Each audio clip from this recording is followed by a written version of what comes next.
My wife caught me off guard during our fancy dinner celebrating our 5th anniversary. Out of the blue, she said she wanted to start seeing other people, despite us being married. I was hit with a wave of confusion and pain. I always believed that if someone felt that way, they should talk it out openly or consider ending the marriage, but she didn't share that view. She insisted that if I truly loved her, I'd allow her to explore this. I couldn't wrap my head around how we ended up here. I had gone all out, planning a special evening with lavish gifts, hoping it would make her happy. Instead, she seemed distant, almost uncomfortable. She kept glancing around nervously, avoiding my eyes. Then, she finally admitted she wanted to have affairs. It was like a punch to the gut. I didn't know how to react. I set my wine glass down, trying to make sense of the serious look on her face. I thought maybe she wanted to discuss starting a family. We had talked about it before but decided to wait until we were more established in our careers and had saved up a decent amount. Now that we were finally there, I was eager about the idea, but the way she avoided eye contact made me worry she wasn't on the same page. Usually, when someone brings up having kids, there's a smile and direct eye contact, but this time, something was off. "I've been doing a lot of thinking," my wife, Amanda, said, her face serious, "and this is really important to me. I feel like I need to explore life outside of our relationship." I was completely blindsided. A flood of emotions, confusion, disbelief, and anger, all hit me at once. I couldn't believe what I was hearing. "I think if I take some time to figure myself out, I'll end up being a better partner to you." I was completely at a loss, my mind swirling with all sorts of emotions as I tried to process what she had just said. "Excuse me, what?" I interrupted her, placing my hands on the table and staring directly into her eyes, my face a picture of utter confusion. She turned away, avoiding my gaze, and kept talking. "Tom, I want to be involved in other relationships," Amanda said. "I'm telling you now so there won't be any surprises later." I felt a deep sense of disappointment, and my heart started to race. "What exactly do you mean by other relationships, Amanda?" I asked, hoping for some clarity. "Maybe different kinds," she replied vaguely. I felt even more lost, struggling to catch my breath. Trying to keep my cool, I asked, "What are you saying, Amanda? Are you talking about dating other men? Are you expecting me to be okay with you being unfaithful while you date other guys?" My voice grew louder, and I suddenly realized that people at nearby tables could overhear us. "Please, keep your voice down, dear. We don't need everyone listening in," Amanda whispered urgently, trying to calm me down. I realized then that she had chosen a public place to break this news, probably to avoid a scene. The shock of it all made me feel sick, and my stomach twisted into knots. All I could manage to ask was a bewildered, "Why? Why do you want to date other men, Amanda?" She told me she needed space to discover who she really was. I couldn't help but press her, asking, "What exactly do you mean, Amanda? Are you saying you want to get close to other men? Are you thinking about ending what we have?" She quickly reassured me that she wasn't leaving me, that she loved me deeply and still saw a future for us. But she said she needed time to explore parts of herself that she hadn't had the chance to before. She wanted my blessing to do this, promising it was only temporary and that she'd come back to me once she figured things out. This was the absolute last thing I expected to hear during our 5th anniversary dinner. Amanda blindsided me with the news that she wanted to be with other men, and she actually expected me to be okay with it, just like that. I was completely stunned, unable to think straight. I got up quietly, finished my wine, set the glass down, and left the restaurant without making a scene. "I don't know where you're planning to go, but I suggest you take a cab home," I said as I walked away. After leaving the restaurant, I found my car, started it up, put it in drive, and just took off, not really knowing where I was headed. My head was throbbing, the pain spreading from deep within my mind to every part of my body. The time and place became a blur, and the next morning, when I woke up in the car, I struggled to make sense of where I was. I got out, stretched, and yawned, trying to piece together the events of the previous night, desperately hoping it had all been a terrible dream. With a full bladder and a desperate need for coffee, I knew I had to gather my thoughts before heading home. After finding a secluded spot in the bushes to relieve myself, I got back in the car, started the engine, and drove off in search of that much-needed cup of coffee. I eventually found a place, grabbed breakfast, and downed it with some coffee, trying to figure out what the hell to do next. The thought of my wife dating other men was something I just couldn't accept. It felt like it would only lead to the end of our marriage. Even though Amanda had told me how she felt, I still questioned whether she truly meant it. Maybe she was just going through a rough patch, trying to escape reality. I'm no expert in mental health, so I wasn't sure what to think. When I checked my phone, I realized it had been off all night. Once I turned it on, I saw a bunch of missed calls and messages from Amanda, worried sick about where I was. I wasn't ready to face her yet, but I knew I couldn't avoid it forever. I ignored her messages and just kept moving forward. I sat down with another cup of coffee and a hearty breakfast, trying to figure out what my next move should be. When I finally made it home, Amanda asked, "Where have you been all night, honey? I was so worried about you. I thought you might have gotten into an accident or something," she said, her face full of concern. She tried to kiss me, but I took a step back, telling her I needed to start my day with a refreshing shower before we could have the serious conversation we needed to. "You mentioned something about self-discovery last night, and we need to talk about that," I said as I walked past her, heading upstairs to the bedroom, peeling off the suit I'd been wearing all night as I went. Standing under the hot spray of the shower, I tried to gather my thoughts about the important things I had to say to her, not knowing what the outcome would be. I felt a need to act, to figure out if our marriage could be saved or if she was already saying goodbye to it. Maybe this was some kind of test of my loyalty to her. I had no idea what she was feeling. I believed I loved her, I married her, didn't I? She told me she loved me too. We had a big wedding and an amazing honeymoon in Europe to celebrate our love. I've always been faithful to her, never even considered being with someone else, but now it seems like she's not as committed as I am. Thankfully, we don't have kids yet, that's something we'll have to figure out later, depending on what happens next. After changing into something more comfortable, I headed to the kitchen to brew another pot of coffee. I grabbed a notebook and a pen, trying to keep my thoughts organized. Amanda was already there, watching me closely. Despite my efforts to keep a calm exterior, inside, I felt a deep sense of sadness creeping in. I poured myself a cup of coffee and sat down at the table. "Amanda, can you explain to me again why you feel the need to have a relationship outside of our marriage?" I asked. "My love, I want to establish myself as an independent woman. It feels like my needs aren't being met right now, and I need the freedom to explore and find that fulfillment on my own," she replied. "So, are you suggesting that we take a break from our relationship so you can figure out what you want?" I asked, trying to grasp her intentions. "No, my love, I'm not suggesting we separate. I want to stay close to you in our home, but it's important for me to have the independence to make my own choices and manage my own time," she responded. "Amanda, when do you plan to start this journey and create this new routine for yourself? I'm open to talking whenever you're ready, but Amanda, I can't agree with what you're saying. When we got married, we vowed to be together forever, to love and support each other.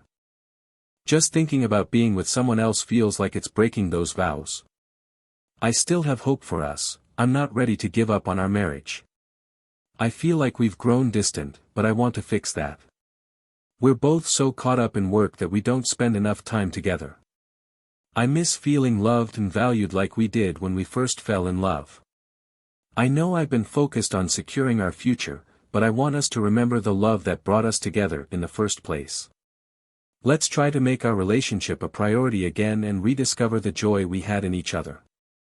Let's work together to achieve the dreams we talked about when we got married, like paying off the mortgage on this house," I said, trying to keep my rising anger in check. "Are you thinking about being with other men?" The question scared me.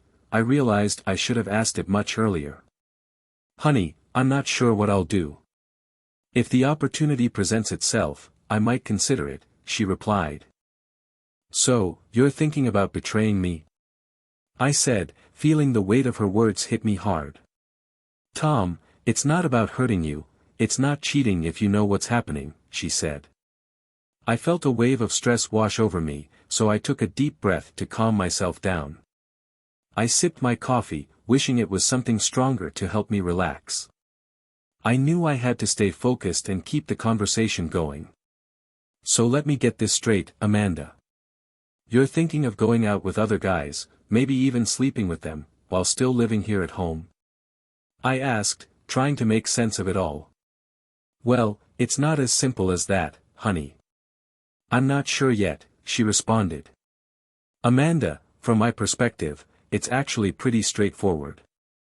Are you suggesting that we continue doing everything together during this period? Don't forget, you're still married.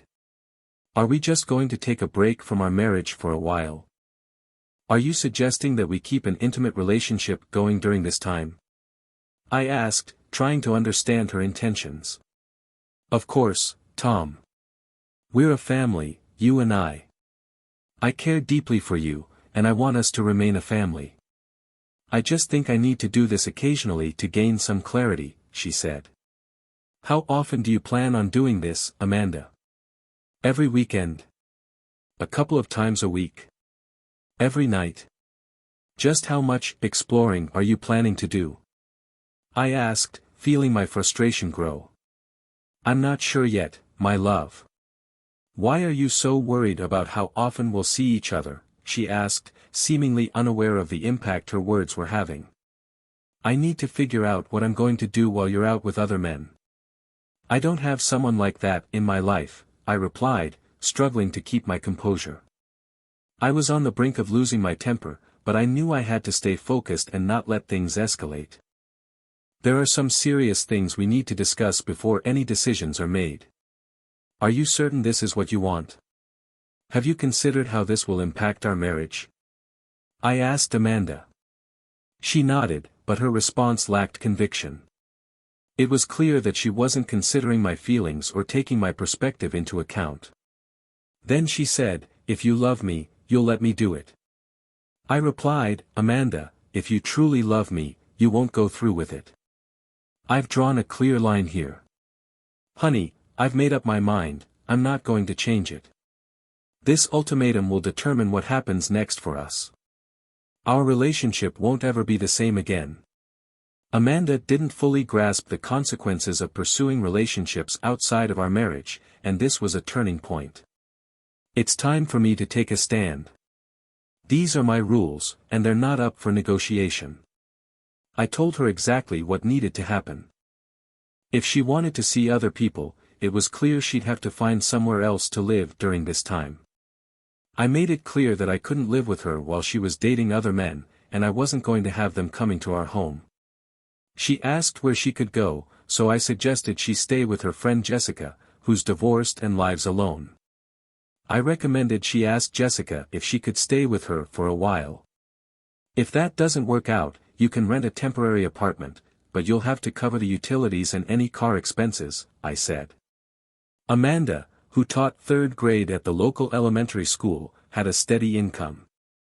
Meanwhile, I worked as a forensic auditor for a reputable company, bringing in a solid salary with annual bonuses. I admitted that I might not have been able to meet all her needs in our relationship, I confessed. For the first time, Amanda looked me directly in the eyes, a sense of triumph in this battle between us. If you're offering an open marriage, then I need to be prepared for you to seek another relationship. But will you come back to me, Amanda, once it's all over? I asked. My love, I understand everything. You mean a lot to me. You're my partner, and I still want us to have a family together, she replied. But if you're out there dating other men, what do you expect from me? Do you expect me to stay faithful to you? Should I just sit at home, waiting for you to finish with them, and then welcome you back? Have you thought about how all this would make me feel? I want you to be my partner, Mine and only mine, Amanda, I said. Whatever happens when we're apart won't matter once we're together again. I see a future where you're my partner and the father of our kids. It feels strange to think otherwise, she said. It seemed Amanda was okay with my decision to keep other men out of our home for any kind of intimacy. Maybe she saw it as a win, now she could talk to other guys without me interfering. Fine, but we still needed to address a few things. Can you move your stuff to the spare room? I'm not sure I'm ready to share a bed with you right now. Your actions are really hurting me. It feels like you're trying to push me away without coming right out and saying it. Can you explain what's going on? I asked. Amanda didn't react much, which made me realize she was beginning to understand that I wasn't just going to accept things as they were. Maybe she was surprised that I wanted to sleep separately, but what did she expect? Did she really think I'd just forget everything and let her cheat on me, then go on like everything's normal? Not a chance. Amanda grew close to another teacher, Jessica. I couldn't shake the feeling that Jessica had a hand in influencing some of Amanda's decisions. Jessica, a divorced teacher, was asked to leave the same school where Amanda worked after her husband found out about her affairs. At 35, Jessica was attractive, but she had a tendency to jump into relationships with any guy who gave her attention. I suspected that Jessica's behavior might have played a role in Amanda's sudden desire to explore before settling down and starting a family. For me, the harsh reality was that if Amanda continued down this path of so-called self-discovery, our marriage might not survive. The most likely outcome would be a divorce. I stood up from the table and started to walk away. Is this it, Tom? Are you telling me to leave? Amanda asked. I replied, yes, that's exactly where we are, Amanda. Don't misunderstand me, I can't accept this. When we exchanged vows, we promised to be faithful to each other. Now you're thinking about breaking that promise. What do you expect me to do? Just sit back and watch while you're with other guys? If you want an open marriage, then I think I have the right to do the same. Amanda was silent, stunned by my words, and I left before things could escalate further. I grabbed the car keys and headed for the door. Where are you going, honey? My wife asked. I don't know yet, but you should start packing and find somewhere else to stay. Just remember, you can't betray our marriage until you've moved out, I responded. I slammed the door behind me with more force than usual. I was prepared for the possibility that I might have to leave, but since it was my wife who had caused this mess, I believed she should be the one to deal with the inconvenience. Besides, I had a strong suspicion that Jessica, with her reputation for promiscuity, was manipulating Amanda, so she should bear the consequences. As much as I wanted to confront Jessica at her house, I forced myself to hold back. Early Monday morning, I left for work before Amanda woke up. With Amanda's intentions looming over me, I realized I had a lot of work to do to shore up my own plan. I wasn't going to tolerate her infidelity. If she decided to end our marriage, then I needed to take steps to protect myself. The thought of her betraying me was almost unbearable. I couldn't just ignore her actions and pretend everything was fine when she came home. I was worried about what could happen, like her getting sick or pregnant because of what she was doing. I knew we had to get a divorce, so I reached out to my lawyer, who's also a good friend. Normally, he helps us with things like buying houses or drafting wills. I didn't expect him to handle the divorce, but I trusted his judgment in recommending a good lawyer. He connected me with someone from his firm, and I met with them that same day. The meeting was tough, but my new lawyer was sharp and well-versed in our state's laws. I didn't want our divorce to turn into a bitter battle. I was willing to split everything 50-50ths. When we got married, we didn't have much, and we both worked hard to build a life together. An even split seemed fair to me. After all, I do have a heart. I prepared all the necessary paperwork and kept it on hand, waiting until I had solid proof that Amanda was actually seeing other men. Until then, it was just a precaution on my part. The week dragged on painfully slow. I tried to spend as little time at home as possible, usually heading to the gym every evening to blow off steam. I noticed that Amanda was spending a lot of time with Jessica, and on Thursday, she informed me that she'd be staying with her for a few weeks until she found a more suitable place. I realized that by staying at Jessica's, she'd have the freedom to spend time with her new boyfriends without me getting in the way. Jessica would likely welcome her partners too, creating a perfect setup for them. The whole situation was a mess. Just a week after our 5th anniversary, my wife said she wanted to have affairs. She started packing her things to leave, but then she hesitated. "Honey, I don't want to go. Can we work this out so I can stay? I love you so much, and I want our marriage to get better," she said, looking at me with pleading eyes. I replied, "Amanda, if you truly loved me and wanted our marriage to improve, you wouldn't be leaving. I want you to stay, but I can't accept you being with other men while still being my wife. I love you, but I won't tolerate this kind of behavior. Let's go to marriage counseling together and try to solve our problems. If you're not willing to do that, I don't know what else to say, just go." While she was loading her things into the car, I headed to the hardware store to buy new locks for the house. Over the weekend, I changed 3 locks and updated the security code for the garage door opener, trying to make our home more secure. I spent Saturday night at home, staring at the walls, hoping Amanda would come to her senses and come back. The following week was incredibly tough. I hit the gym every day and started running again to manage the stress. Sometimes, I felt so desperate, wishing my wife would return. It was hard for me to grasp how she could have affairs while still being married to me.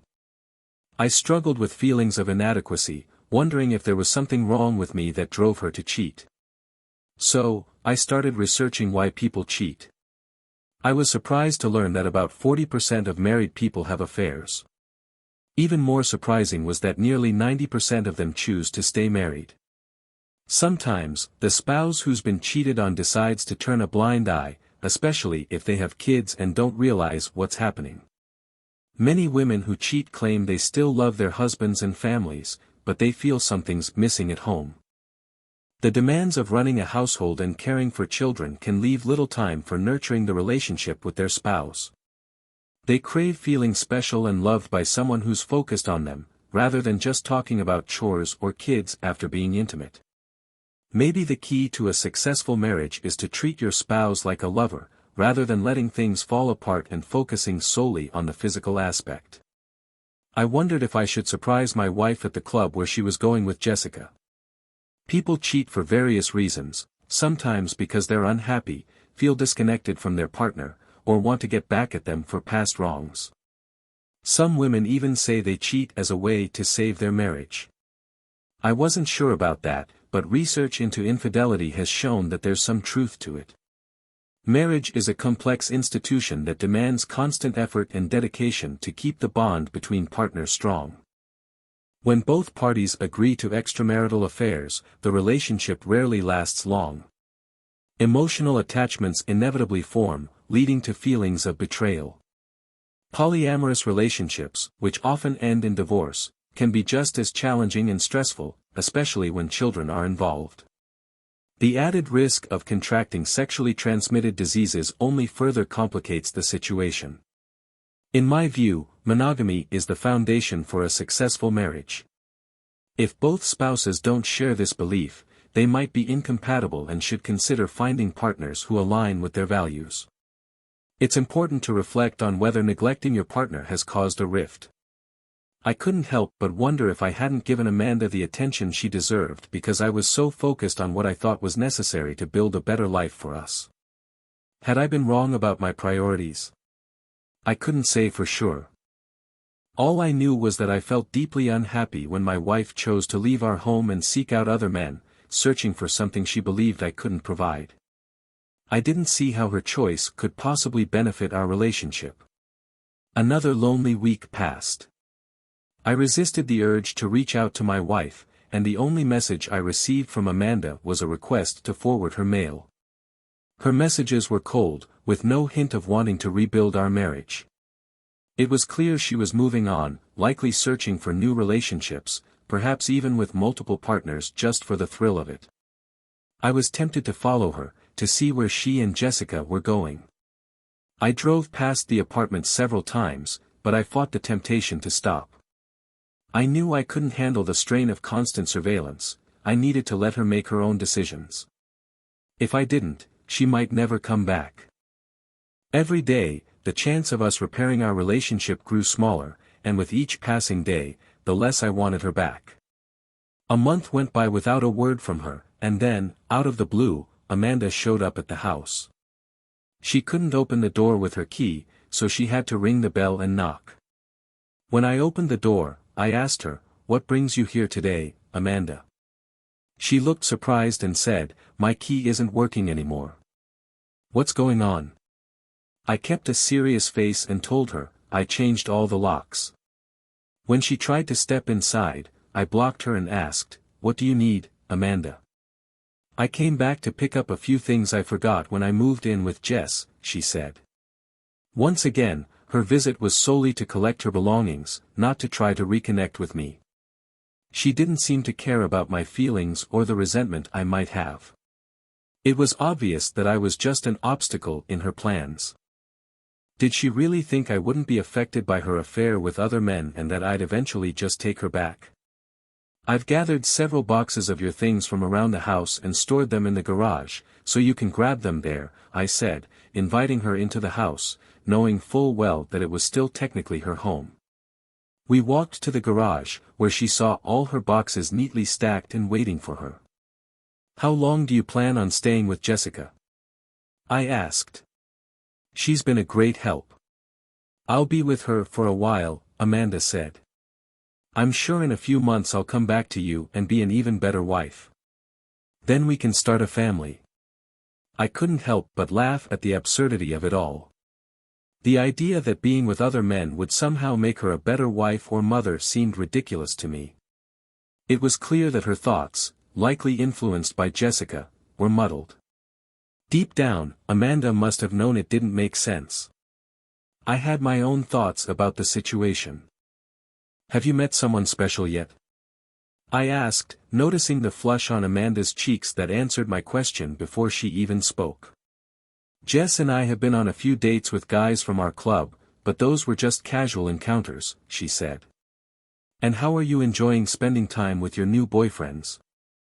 I asked, watching her blush deepen as she rummaged through the boxes of her belongings, already knowing what the answer would be. I decided to leave the garage and head back to the kitchen to enjoy my coffee and read the newspaper. A few minutes later, Amanda emerged from the garage with a bag of her things and looked around the kitchen. She seemed to expect to find the house in disarray, but to her surprise, it was spotless. I had hired a cleaning service that came 3 times a week, so there were no dirty dishes, no beer bottles, and no piles of laundry lying around. Despite the immaculate state of the house, she seemed disappointed. As I tried to come to terms with the fact that my wife had left me for another man, I couldn't help but feel the sting of contrast between the well-maintained home and the turmoil I felt inside. "Do you need anything else, Amanda?" I asked, sensing her curiosity about what had been happening in her absence. "So, darling, how have things been since I started living with Jess?" she asked. "I'm doing fine. Work's been steady, and I've been traveling a lot," I replied.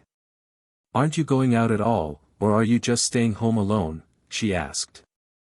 I had been waiting for this question. As the saying goes, what's good for the goose is good for the gander. It was time to gently push the boundaries of her expectations. "Actually, I've been staying pretty active. I joined a cycling group that meets twice a week for organized rides. We start from a set location and ride together, covering a good distance. It's been really rewarding.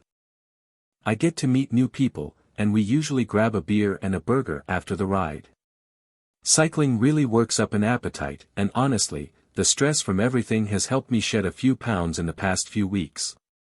Exercising has been my way of avoiding a meltdown. I've also cut back on drinking because I knew it wouldn't help," I said. "That's nice," Amanda replied, though her tone revealed more curiosity than her words. As she drove away, I could sense that she was starting to realize her plan wasn't unfolding the way she had hoped. Perhaps her once faithful husband had found someone new and wasn't interested in rekindling things with her. Maybe her desire to find a man who could fill the void in our marriage was leading to unexpected and serious consequences. It later came to light that Amanda had dated 2 men from the club she frequented with Jessica and had multiple intimate encounters with both of them. However, they quickly lost interest in her after those meetings. They couldn't leave Jessica's apartment fast enough. Both men were in committed relationships and were only seeking temporary satisfaction, which Amanda provided. After a couple of months, it became clear to me that our marriage was over, and it was time to move forward with the next phase of my plan. Amanda didn't reach out to me for several weeks, indicating that she wasn't thinking about me or our marriage. She seemed more focused on her own desires and needs than on coming back home. Even if she did decide to return, it would likely come with a lot of conditions, and I wasn't sure I could take her back under those circumstances. My concern grew when I found out that Amanda had gone to the Dominican Republic with one of her boyfriends during the school break. They had a great time soaking up the sun and indulging in various activities. Jessica's lies about me being a bad husband and my supposed indifference toward Amanda played a big role in her decision to end our marriage. Now, she's living with her unhappy, divorced friend in a small apartment, and her reputation with friends and family is starting to take a hit.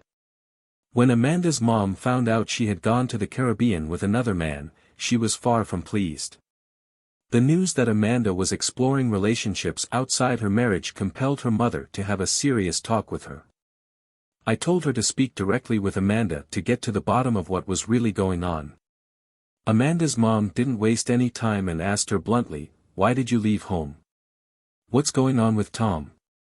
Is he treating you badly?" Amanda reassured her, saying, "No, Mom, he doesn't treat me badly, but I don't feel desired or attractive with him anymore, and I really crave that feeling of being wanted. I'm not drawn to him like I used to be, so I'm looking for that elsewhere. Before I settle down and start a family with Tom, I want to have some fun. I need it now, but I'll come back to him once he appreciates me more." "Everything will work out, you'll see," Amanda confidently told her shocked mother.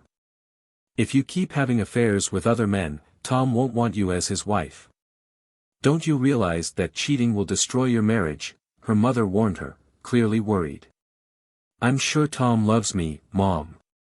He understands why I need this," Amanda insisted. "I'll be back home in a few months, maybe a year at most, and then we can start a family." "Amanda, you need to wake up and go back home, otherwise, you might find there's no marriage left, no husband to return to, and no chance of having children. Do you understand?" her mom said, trying to get through to her. "Mom, I know Tom loves me, and I'm confident in my decision," Amanda replied, standing firm. Even her mother couldn't change her mind. So, following the principle of equality, what's good for one should be good for the other, after Amanda left 3 months ago, I decided it was time to see if I was ready to start fresh. I needed to break out of the monotonous routine of work, gym, cycling, and sleeping that had taken over my life since she left. Seeking some female companionship, I finally mustered the courage to ask out one of the women from my cycling group. It was time to move forward and begin a new chapter in my life. I had been waiting for this difficult period to pass. It felt like that's all I could do. Part of me still hoped Amanda would realize what she was doing, stop, and come back home, but that seemed like wishful thinking. I had to face reality. It didn't seem likely she'd return, at least not as the same wife or the woman I once knew. She seemed to enjoy her newfound independence. She wanted excitement and validation, things that had been lacking in our marriage. Psychologists say that's often why women cheat on their husbands. I wanted to make sure I approached this carefully, so I didn't come off as too eager or solely focused on finding someone new. I understood that it could be awkward if I didn't establish mutual understanding within the cycling group before asking one of the women out. I didn't want it to look like a romantic date, especially since our cycling group was so close-knit. Many of my friends knew about my recent separation from Amanda, and perhaps they even knew about her active dating life.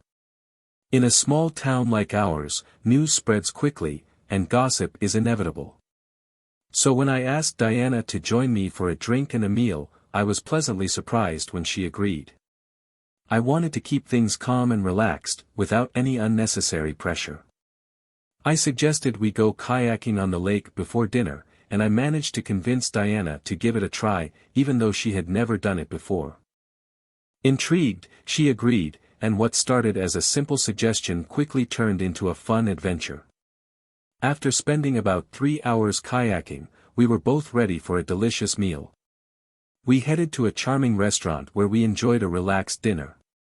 I opted for a steak with fried potatoes, paired with a local craft beer, while Diana chose a pasta dish complemented by a glass of white wine. The atmosphere was easygoing, with no pressure or expectations. After dinner, we treated ourselves to some ice cream. When I drove Diana home, I thanked her for the wonderful day. As I leaned in to kiss her on the cheek, she surprised me by pulling me in for a kiss on the lips. The kiss was sweet and took me by surprise. Not wanting to seem too eager, I waited until our usual bike ride on Tuesday to bring up another outing. Diana caught me off guard by mentioning that she thought I wasn't enjoying myself because I didn't reach out enough. I assured her that I did enjoy spending time with her, and we agreed to meet up on Saturday for a round of golf. I've learned that finding the right balance is crucial when you're getting to know someone you like. If you overwhelm them with messages and calls, it can push them away. So, on Friday, I sent Diana a message letting her know how much I was looking forward to our golf game on Saturday. I suggested a time to pick her up but also offered to meet her at the golf club if that was more convenient. She asked me to pick her up, and we set a time for early evening. The time we spent on the golf course was enjoyable, even though we both knew we weren't going to be pros anytime soon. In the evening, we decided to have a barbecue at my place, accompanied by a bottle of wine. When it was time to walk her to her car, Diana surprised me again by leaving her keys on the kitchen counter and asking me to join her in the bedroom. The next morning, I woke up to find this incredible woman lying next to me. When her hand casually rested on my chest, I couldn't help but admire Diana's striking features. Her long, dark hair flowed down her back, perfectly complementing her captivating green eyes and flawless skin. The faint scar on her chin, a remnant from a childhood accident, only added to the unique beauty of her face. With her tall stature and slender figure, Diana was remarkably fit. She worked as a nurse in the children's ward at a nearby hospital and had a genuine kindness that showed in everything she did. There was something about her that had drawn me in from the very beginning.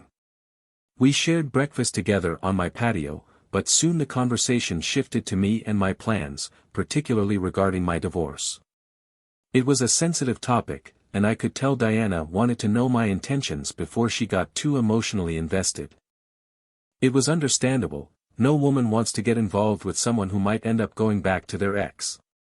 As I explained how Amanda had left and the strange ways she had been acting, Diana's expression made it clear that she believed Amanda probably wasn't coming back. Seeing how deeply my wife was involved with other men, I felt ready to move forward with the next step of my plan. So, on Monday morning, I called my lawyer and asked him to get his investigator involved. I needed to uncover all the details of Amanda's relationships with other men before the divorce proceedings began. It turned out she had been dating several men, many of whom were married, and they often gathered at Jessica's apartment after nights out at bars and clubs. After Amanda received the divorce papers, she showed up at my doorstep that evening, clutching a large brown envelope. There was a look of concern on her face. "Why are you here, Amanda?" I asked. "Someone gave me these papers today," she replied, holding up the documents. "Why did you file for divorce?" "I promised I'd be back soon. We could start planning for the child we talked about." I motioned for her to join me in the kitchen but reminded her that it was too late for that. "I specifically asked you not to leave, but you decided to do it anyway," I said. She protested, saying she needed to find herself and feel confident. I couldn't help but laugh bitterly. Do you feel confident now? Have you taken the time to reflect on your choices, your attractiveness, and your relationships? Have you met new people and had meaningful experiences? I asked, letting my emotions spill out. Everything seems to have changed. I haven't heard a word from you since you left. You didn't even call me on my birthday, maybe because you were too busy with one of your other partners in the Dominican Republic. Even your mom called, asking why you didn't contact her on Mother's Day. My God, have you been with someone else this whole time? I love you a lot, and I realize I might have pushed you away. I'm coming home today, she said. I'm sorry, but you can't come back, I replied firmly. I'm still your spouse, but by the court's decision, you can't be near this house until the divorce is finalized. I won't report you, but you have to leave, Amanda. We'll settle everything in court. Amanda began to grasp the seriousness of our marriage vows, to love, honor, cherish, be faithful, and commit ourselves to each other, not to others. This house doesn't mean much to me, Amanda, it's yours if you want it. My share is worth about $150,000 since it's nearly paid off. Alternatively, we can sell the house and split the profits. It's all straightforward. She found a new place to live and started over with a clean slate. Although the breakup was painful, we both knew it was for the best. I focused on moving forward, leaving the past behind and looking ahead. At the charter school where she worked, Amanda was advised to be more careful about how she conducted herself. It turned out that some parents were concerned because she was dating multiple people from our community, and they didn't want her influencing the students. Most of the complaints came from mothers who didn't like the idea of a woman like her teaching their kids. Some suspected that their husbands might have had romantic entanglements with her. Amanda was diagnosed with a non-life-threatening sexually transmitted disease. She had to stop having sex for a year, which wasn't a big deal because she was already pregnant. Later, we discovered that one of her partners was the reason she got sick. She hadn't been taking birth control and had been drinking heavily. To this day, we don't know who the child's father is.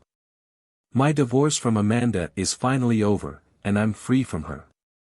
It's been almost a year since everything started falling apart with Amanda.